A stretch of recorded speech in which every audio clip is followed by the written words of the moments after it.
Vamos a tratar de platicar por algunas causas de hepatitis por virus no hepatotropos. Empecemos. ¿Qué es la hepatitis? La hepatitis es un proceso inflamatorio difuso que ocurre en el hígado y que puede tener causas infecciosas o no infecciosas. Dentro de las causas infecciosas podemos hablar de virus, bacterias, parásitos y las no infecciosas, medicamentos, enfermedades metabólicas y pues causas autoinmunes.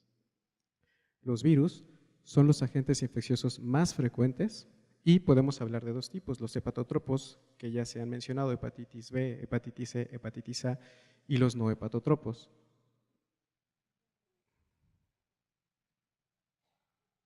¿Cuáles son los virus no hepatotropos que pueden llegar a generar cuadros de hepatitis? Bueno, el virus del dengue, el virus varicela zoster, virus de parotiditis, citomegalovirus, Epstein-Barr y aunque no está aquí apuntado, también el virus del herpes simple. Los casos de hepatitis por virus no hepatotropos realmente son raros, no es lo más frecuente que podamos encontrar. Esta es una casuística de una población hindú en la cual se revisaron 637 pacientes adultos con hepatitis aguda y crónica, buscando marcadores serológicos agudos de hepatitis. Y se encontró que solamente 295 de estas muestras estaban asociados a procesos virales, de los cuales la menor cantidad, solamente el 10%, estaban asociados a virus no hepatotropos, como citomegalovirus y Epstein-Barr.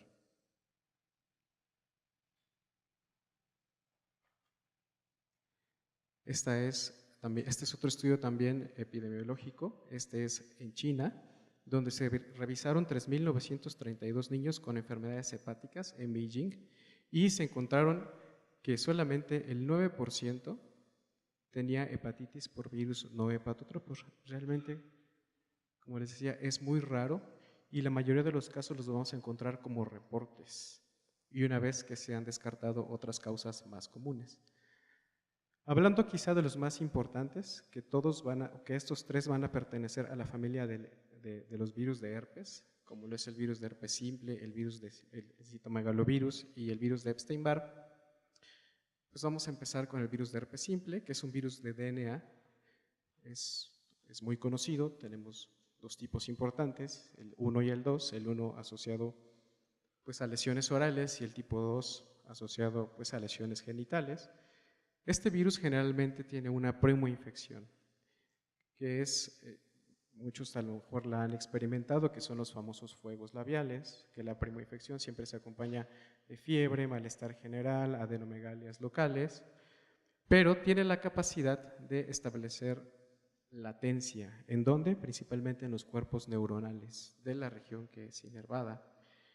Y desde ahí vamos a presentar diversas diversas reactivaciones periódicas. Todas aquellas personas que han padecido alguna vez fuegos labiales, pues saben que con fiebre, con exposición prolongada al sol pueden tener estas reactivaciones.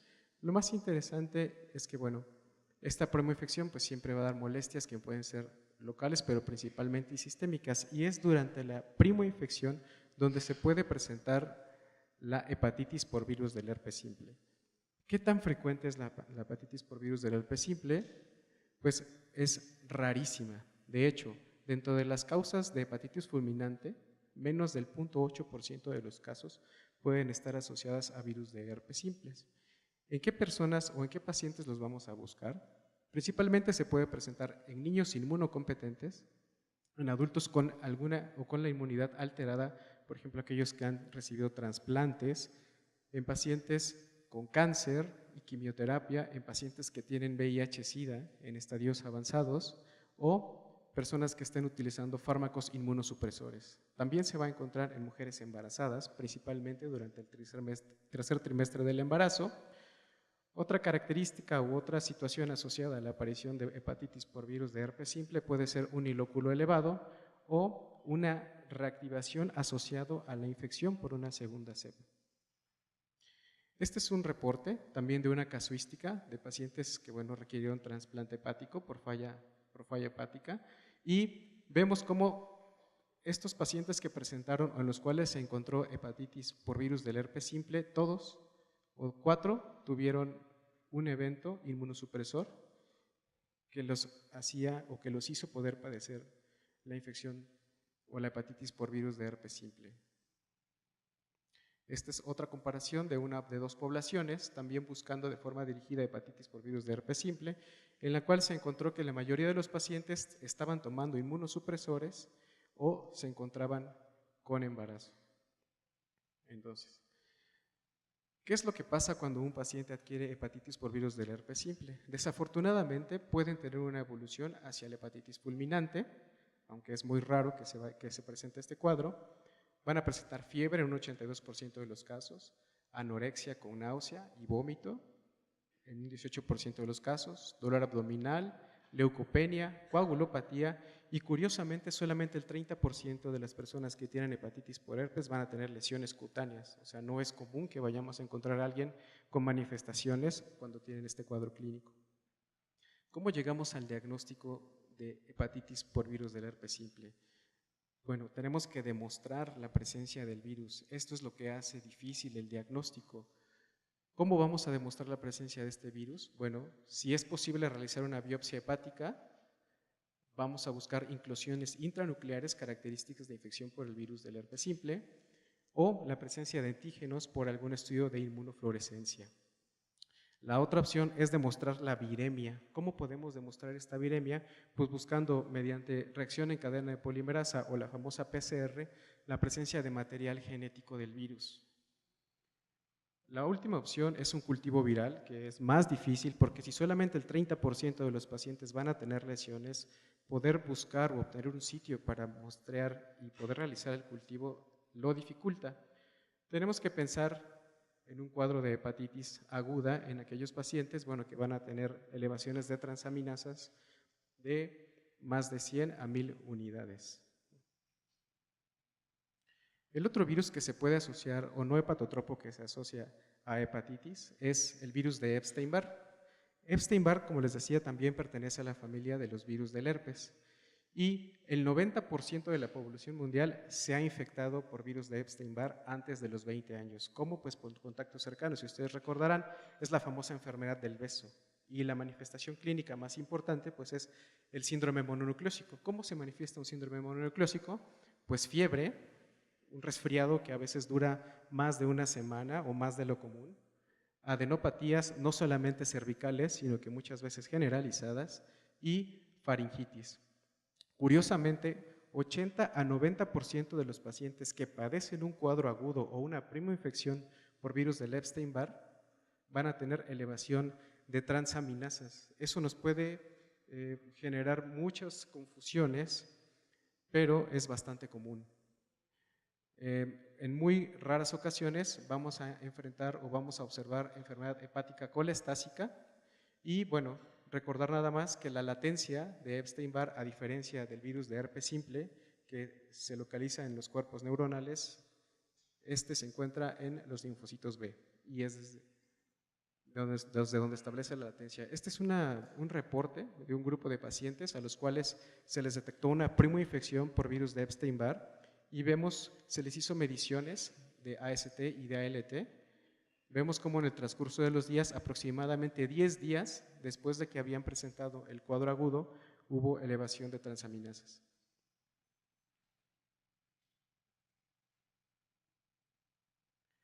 ¿Cómo vamos a diagnosticar una infección por virus de Epstein-Barr? Pues lo primero es la búsqueda de anticuerpos heterófilos. ¿Qué son los anticuerpos heterófilos? Pues son anticuerpos de tipo IgM que van dirigidos contra los eritrocitos. Es prácticamente el 90% de los pacientes que van a tener infección por virus de Epstein-Barr van a tener anticuerpos heterófilos. De hecho, el encontrar anticuerpos heterófilos es suficiente prueba para decir que el paciente tiene infección por virus de Epstein-Barr. En dado caso de que no se busquen anticuerpos heterófilos o que lleguen a estar negativos, podemos hacer pruebas de inmunoensayo. En este caso, lo que buscamos también son presencia de anticuerpos de tipo IgM y de tipo IgG. Son anticuerpos dirigidos contra la cápside viral. Los de tipo IgM van a aparecer en la infección primaria y van a desaparecer durante los siguientes 3 meses de la primera infección. Los virus de tipo IgG van a tener una persistencia indefinida. También podemos buscar anticuerpos nucleares o antinucleares de tipo IgG que van a aparecer a partir de los 3 meses después de que se ha presentado la enfermedad aguda y van a persistir durante toda la vida. La otra forma de demostrar la presencia de Epstein-Barr en un cuadro agudo es buscando, mediante también reacción en cadena de polimerasa, la presencia del virus. ¿Cuál es el tratamiento? Bueno, realmente no hay un tratamiento para la mononucleosis infecciosa. Tiene que cursarse el cuadro. Tenemos que estar atentos, puede llegar a presentar elevación de las transaminas en nuestro paciente, no tenemos que espantarnos, eso prácticamente pasa en todos. Y algunos autores han llegado a sugerir el poder utilizar valaciclovir. Esto solamente para reducir los síntomas en los pacientes inmunocompetentes, pero la recomendación es débil. El paciente pues prácticamente solamente debe recibir sintomáticos. El uso de corticosteroides es controversial. Algunos autores han llegado a sugerir el uso de corticosteroides en pacientes que tienen riesgo de tener oclusión faríngea, pero tampoco es una recomendación fuerte.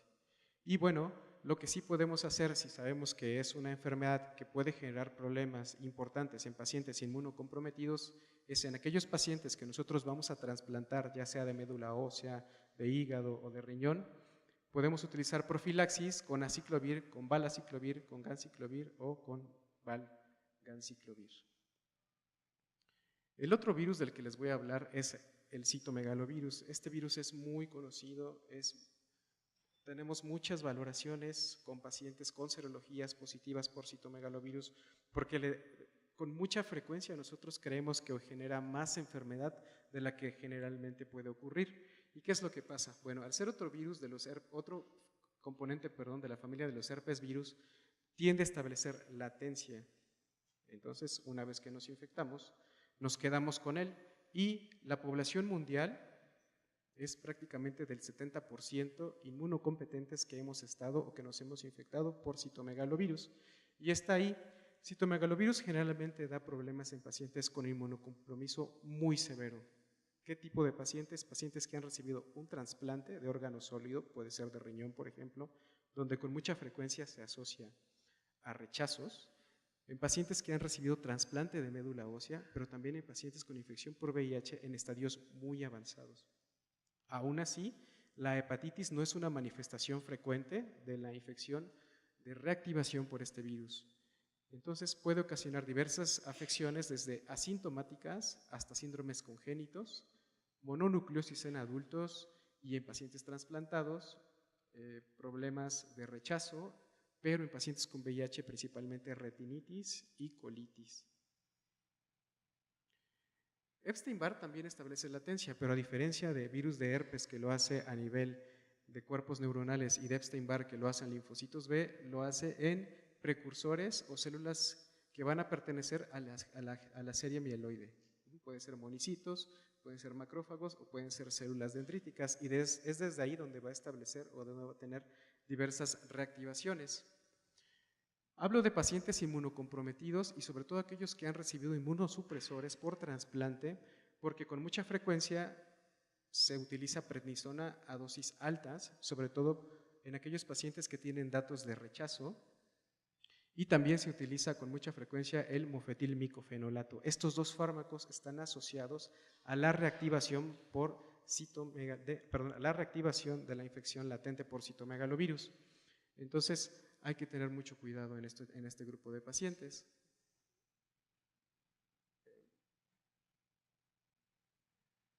Esta enfermedad puede manifestarse como corioretinitis, que es la principal manifestación en pacientes que tienen infección por VIH, esofagitis o cualquier afección a lo largo del tubo digestivo, que digamos que es la segunda manifestación que ocurre con frecuencia en pacientes con infección por VIH y siempre y cuando los CD4 se encuentren por abajo de 50 células.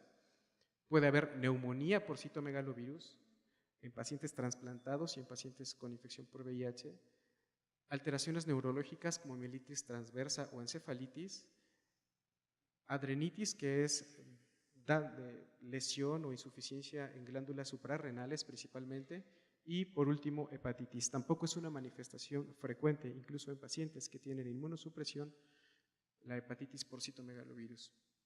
¿Qué podemos encontrar? Alteraciones leves en pruebas de funcionamiento hepático, elevación subclínica de transaminasas, muy rara vez la fosfatasa alcalina y la bilirrubina total, puede haber trombosis de vena porta y puede haber cuadros de hepatitis granulomatosa, esto es, presencia de granulomas no caseificantes con presencia de necrosis focal y triaditis portal, esto en una biopsia. El diagnóstico de citomegalovirus puede hacerse de diversas formas. Lo que nosotros generalmente solicitamos y lo que hemos visto con más frecuencia es las serologías, donde tratamos de buscar la aparición de anticuerpos IgM o anticuerpos de tipo IgG. Los anticuerpos IgM duran aproximadamente 2 semanas después de que se ha llevado a cabo la reactivación o la primoinfección y los IgG aparecen después de 3 semanas. Desafortunadamente, la serología no es un marcador muy fidedigno de infección por citomegalovirus. Quizá podría tomar cierto peso cuando tenemos una determinación inicial y 3 semanas después volvemos a tomar otra determinación y encontramos un cambio o un incremento de 4 veces el título previo. Eso podría ser una evidencia fuerte de que hay infección por citomegalovirus, pero una determinación aislada muy rara vez nos va a hacer el diagnóstico. No es lo que tenemos que pensar de primera instancia cuando tenemos un cuadro de este tipo. El otro punto es poder demostrar la presencia de DNA del virus, esto es, realizando una carga viral. Los pacientes inmunocomprometidos pueden tener con mucha frecuencia viremias por citomegalovirus que vamos a encontrar con una PCR. Desafortunadamente, la viremia por citomegalovirus tampoco es un criterio diagnóstico. Lo ideal sería demostrar el daño al órgano blanco y esto se hace mediante la toma de biopsias. Si hay manifestaciones intestinales, una biopsia intestinal. Si hay manifestaciones hepáticas, lo ideal sería poder tomar una biopsia de hígado y buscar inclusiones características de este virus. Las otras opciones son búsqueda de antígeno PP65, que es un muy buen marcador, pero que difícilmente lo tenemos, y pues el poder llevar a cabo cultivo viral. Les decía que es muy frecuente en pacientes que tienen infección por VIH, cuando tienen CD4 muy bajos, es muy frecuente que presenten viremias. De hecho, un paciente con VIH que tiene alguna viremia con un reporte de 4.000, 5.000 unidades por mililitro o copias por mililitro se considera no normal, pero no se considera una viremia característica de un cuadro infeccioso en ese momento. ¿Qué cambios histopatológicos encontramos en los pacientes que tienen infección por citomegalovirus? Bueno, citomegalia, que lo dice su nombre, engrosamiento de la membrana celular, inclusiones citoplasmáticas granulares, inclusiones intranucleares basofílicas, que se le denomina frecuentemente ojos de búho, y generalmente se requiere inmunohistoquímica para confirmar el diagnóstico y darle una sensibilidad del 90%. Estos son los famosos ojos de búho que podemos encontrar en las biopsias de pacientes en los que demostramos daño a órgano blanco por citomegalovirus. El diagnóstico no es tan fácil como uno pensaría. ¿Cuáles son los agentes que están aprobados para el tratamiento de citomegalovirus por la FDA? Ganciclovir, valganciclovir y para aquellos casos donde se puede demostrar falla al tratamiento, Foscarnet y Cidofovir. ¿Por qué no ofrecemos estos fármacos a todos los pacientes en los que se pudiese sospechar y no tenemos la certeza de que tienen infección por citomegalovirus? Porque son fármacos tóxicos y con mucha frecuencia hay efectos adversos asociados, sobre todo a ganciclovir y al vanciclovir, como cuáles: anemia, neutropenia, trombocitopenia, náusea, diarrea, incluso daño renal agudo. Esto ocurre con más frecuencia con el ganciclovir que con el valganciclovir. Y algunos efectos tóxicos asociados a Foscarnet pueden ser nefrotoxicidad, alteraciones electrolíticas y algunos datos también de daño renal y anemia. Entonces, no debemos pensar que estos agentes están frecuentemente asociados a hepatitis. De hecho, debemos considerarlos solamente en poblaciones muy especiales, inmunodeprimidos, pero no cualquier inmunodeprimido, inmunodeprimidos que hayan recibido trasplante, que estén recibiendo anticuerpos monoclonales, pacientes con estadios muy avanzados de infección por VIH, mujeres, en el caso de herpes, con embarazo en tercer trimestre del embarazo. En pacientes inmunocompetentes es muy difícil que nosotros podamos tener infecciones de este tipo. Este es un pequeño algoritmo que les voy a mencionar ya para terminar, de cómo o en qué pacientes debemos buscar. hepatitis por virus no hepatotropos, ¿no? Aquel paciente que tiene elevación aguda de transaminasas y fiebre, que tiene antecedentes epidemiológicos y en los cuales encontramos datos en la exploración física que sugieran algún problema hepático, tenemos que pensar causas extrahepáticas y causas hepáticas. Si nos vamos por las causas hepáticas, lo primero que tenemos que hacer es buscar hepatitis A, hepatitis B y hepatitis C, que son los más frecuentes. Si es un rango de edad en un paciente joven de menos de 10 años, podríamos pensar en hepatitis A. Si tenemos un paciente joven que está empezando a tener sus primeras experiencias sexuales, por ejemplo, tendríamos que pensar en hepatitis B, que es muy frecuente que se contagie por vía sexual. Y hepatitis C, pues cuando hay algún antecedente epidemiológico. Si la prueba es positiva, pues nos quedaremos con el diagnóstico que hayamos tenido.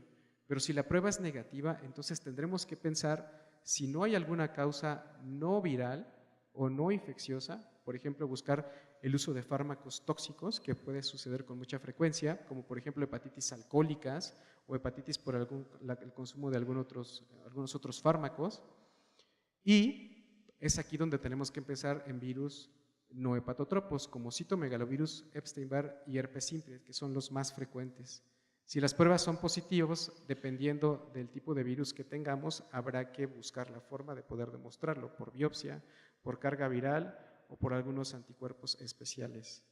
De otra forma, bueno, tendremos que buscar otras causas no infecciosas.